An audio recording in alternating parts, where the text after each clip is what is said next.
Hi guys!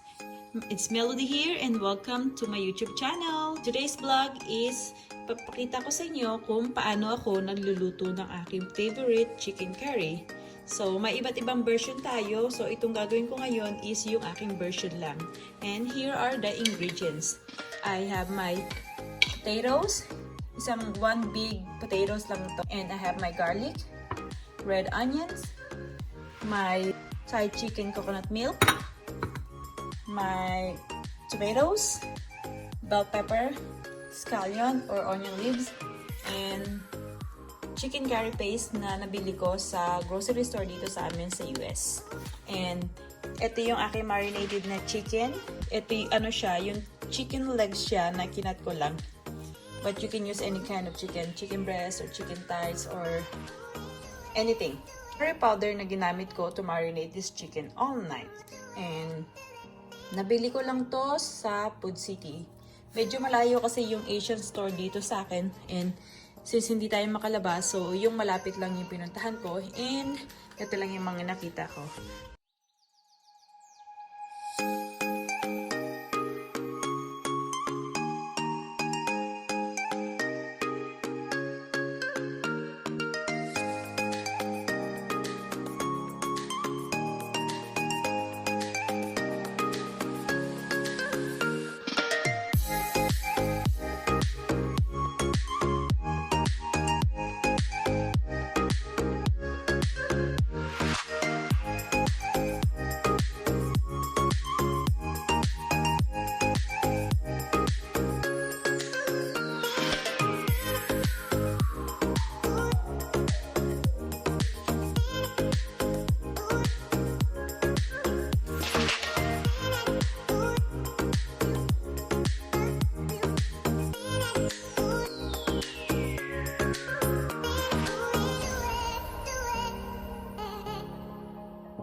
This is my version of chicken curry. So, yung rice, joke lang yan. So, kakain pa ako ng mas marami. But, yum! Alright, tikman na natin kung ano ang resulta ng aking chicken curry. You wanna try it for me? Yep.